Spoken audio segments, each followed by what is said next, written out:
ప్రభాకర్ రావుని విచారణ చేస్తున్న క్రమంలో ప్రభాకర్ రావు చెప్పిండట, నా ఫోన్ని డీజీపీ, నా ఫోన్ కాదు, ఈ ఫోన్లు ట్యాప్ చేయమన్నది ఫోన్లు ఎవరి ఆధ్వర్యంలో ట్యాప్ చేసినట్టు డీజీపీ ఆధ్వర్యంలో ఆయన మీద దోషేసిండట. ఇగో, నాటి డీజీపీ చెబితేనే ట్యాపింగ్ చేశా, సిట్ విచారణలో ప్రభాకర్ రావు కొత్త పల్లవి. ఇప్పుడు వెరీ ఇంట్రెస్టింగ్, చాలామందికి నేను నిన్న కూడా ఒక వీడియో చేసిన దీని మీద. కానీ ఇక్కడ జరగబోయేది ఏంటంటే, ఒక రకంగా చెప్పాలంటే ప్రభాకర్ రావు మరి ఎవడు సలహా ఇస్తున్నాడో వీళ్ళకి ఏమో అర్థం కావట్లేదు. ఫ్రస్ట్రేషన్లో ఏం డెసిషన్ తీసుకుంటున్నారు, సలహాలు ఇస్తున్నారో. కానీ ఈయన అనుకుంటున్నాడు, నేను డీజీపీ మహేందర్ రెడ్డిని, అంటే మాజీ డీజీపీ మహేందర్ రెడ్డిని నేను ఇరికిచ్చినా అనుకుంటున్నాడు. కానీ ఈయన ఇరికిచ్చింది కేసీఆర్ని. ఇంకొక యాంగిల్ కూడా ఉన్నది ఇందులో, ఇంకొక యాంగిల్ కూడా ఉన్నది. నేను నిన్న కూడా డీజీపీని ఇరికిచ్చిన, మాజీ డీజీపీని ఇరికిచ్చిన ప్రభాకర్ రావు అని ఒక వీడియో చేసిన.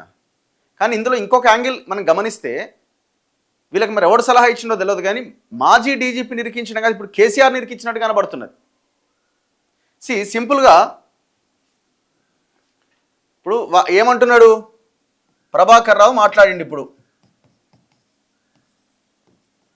ప్రభాకర్ రావు ఎంక్వైరీ, ప్రభాకర్ రావు కింద ఉన్నటువంటి వీళ్ళంతా, ప్రణీత్ కావచ్చు, ఇంకా చాలామంది ఉన్నారు కదా, రాధా కిషన్ రావు, భుజంగరావు, వీళ్ళందరూ ఏం చెప్పారు, మా బాస్ ప్రభాకర్ రావు చెప్పినట్టు చేసినామని చెప్పారు. ఇప్పుడు ప్రభాకర్ రావు ఏం చెప్తాడు అనుకున్నారు అందరూ, ప్రభాకర్ రావు కేసీఆర్ పేరే చెప్తాడని ప్రజలంతా భావించారు. వీళ్ళు ప్రీ ప్లాన్డ్గా కేసీఆర్ ఫ్యామిలీ ప్రభాకర్ రావుతో అమెరికాకు పోయి ఏం డిస్కస్ చేసిందో ఏం చేసిందో మొత్తానికి తెలియదు. కానీ ఎట్టి పరిస్థితుల్లో కేసీఆర్ పేరు చెప్పొద్దు అన్న ఒక లైన్లోకి ఆయన తీసుకొచ్చినట్టుగా కనబడతా ఉన్నది. ఎందుకంటే సేమ్ కమ్యూనిటీ, ఇదంతా వ్యవహారము, అందరూ కలిసి ఈ డెసిషన్ తీసుకొని ఉండొచ్చు. ఇక్కడ ఏం చెప్పిండు, అందుకే ఈయన వీళ్ళు నా బాస్ చెప్తే చేసినామంటే, ఈయన బాస్ ఎవరు, డీజీపీ ఆనాడు ఎవరు, మహేందర్ రెడ్డి. సో నేను డీజీపీ చెప్పినట్టు చేసినా ఈయన చెప్పేసిండు. దీనివల్ల ఏమవుతుంది, డీజీపీ ఇప్పుడు ఎవరి జోన్లో ఉన్నాడు, రేవంత్ రెడ్డి జోన్లో ఉన్నాడు. ఎవరు, మాజీ డీజీపీ. ఎందుకు రేవంత్ రెడ్డి జోన్లో ఉన్నాడు, డీజీపీ పదవి అయిపోయిన తర్వాత ఆయన ఖాళీగా ఉన్నప్పుడు రేవంత్ రెడ్డి ఆయనకి టీజీపీఎస్సీ చైర్మన్ పదవి ఇచ్చిండు, కాంగ్రెస్ గవర్నమెంట్ వచ్చిన తర్వాత. సో ఇప్పుడు రేవంత్ రెడ్డి జోన్లో ఉన్నాడు. ఇప్పుడు ప్రభాకర్ రావు అండ్ కేసీఆర్ ఏమనుకుంటున్నారు, ఈ మాజీ డీజీపీ మహేందర్ రెడ్డిని పేరు చెప్పడంతో రేవంత్ రెడ్డి కూడా సైలెంట్ చేయగలిగినామనే ఒక భావనలో ఉన్నారు. కానీ ఇక్కడ రేపొద్దున ఒకవేళ సిట్ విచారణకు పిలిచినా డీజీపీని విట్నెస్ కిందనే పిలిచే అవకాశం ఉంది, ఒక సాక్షిగా పిలిచే అవకాశం. అక్యూజ్డ్గా పిలుస్తారా, ఎందుకంటే వాళ్ళే గవర్నమెంట్లో ఉన్నారు, వాళ్ళే రూలింగ్లో ఉన్నారు కాబట్టి అక్యూజ్డ్గా పిలిచే అవకాశం ఉందా. ఒకవేళ పోనీ ఇప్పుడు డీజీపీ మహేందర్ రెడ్డిని పిలుస్తారు అనుకుందాం, పిలుస్తారు ఖచ్చితంగా.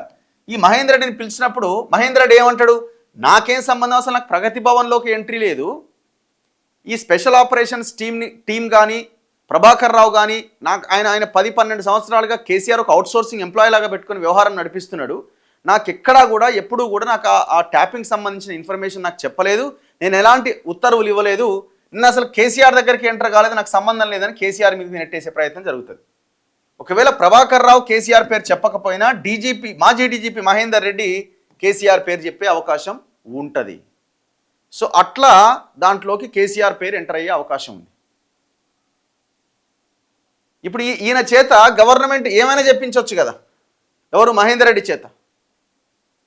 సో వెరక్కబోయి ఇరుక్కున్నారా, మరి ఎట్లా ఇరుక్కున్నారో తెలియదు. కానీ మొత్తానికి ప్రభాకర్ రావు ఇప్పుడు ఎవరిని ఇరికిచ్చిండు, మహేందర్ రెడ్డిని కాదు ఇరికిచ్చింది. మహేందర్ రెడ్డిని ఇరికిచ్చడని ఒక భాగంలో మనం అనుకున్నా, అల్టిమేట్గా కేసీఆర్ని ఇరికిచ్చినట్టే కనబడుతున్నది. మీకేమనిపిస్తున్నది? ఇగో, ఫోన్ అక్రమ ట్యాపింగ్ కేసులో 4 విడతలుగా పొంతనలేని సమాధానం చెబుతూ వచ్చిన ప్రధాన నిందితుడు ప్రభాకర్ రావు తాజాగా కొత్త పల్లవి అందుకున్నట్టుగా కనిపిస్తోంది. 5వ విడతగా శుక్రవారం ఆయన్ని ప్రత్యేక దర్యాప్తు బృందం విచారించింది.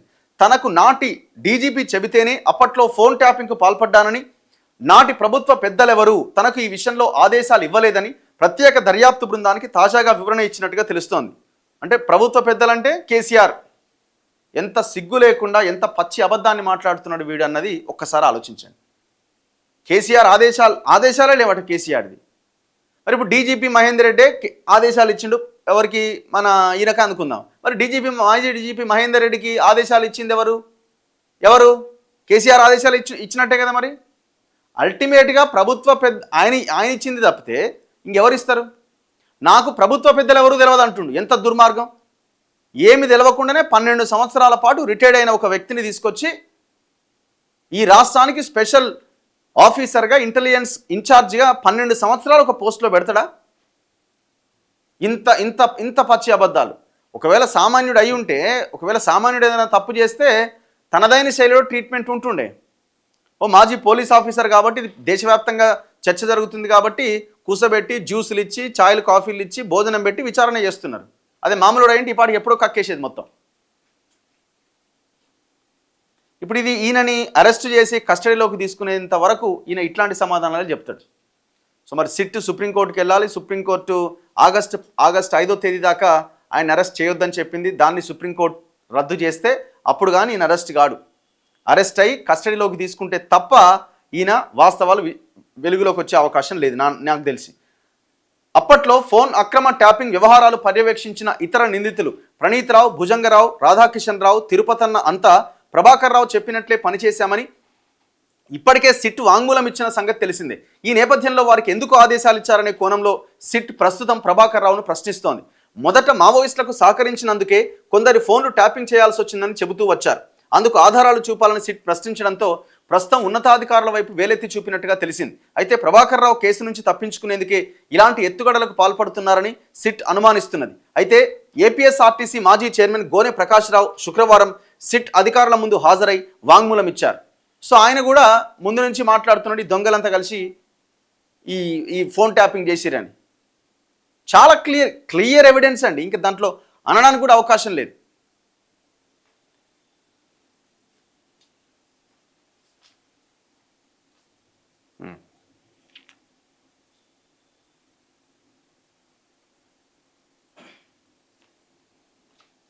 చలో ఇక నెక్స్ట్ ఏమవుద్ది అన్నది చూడాలి.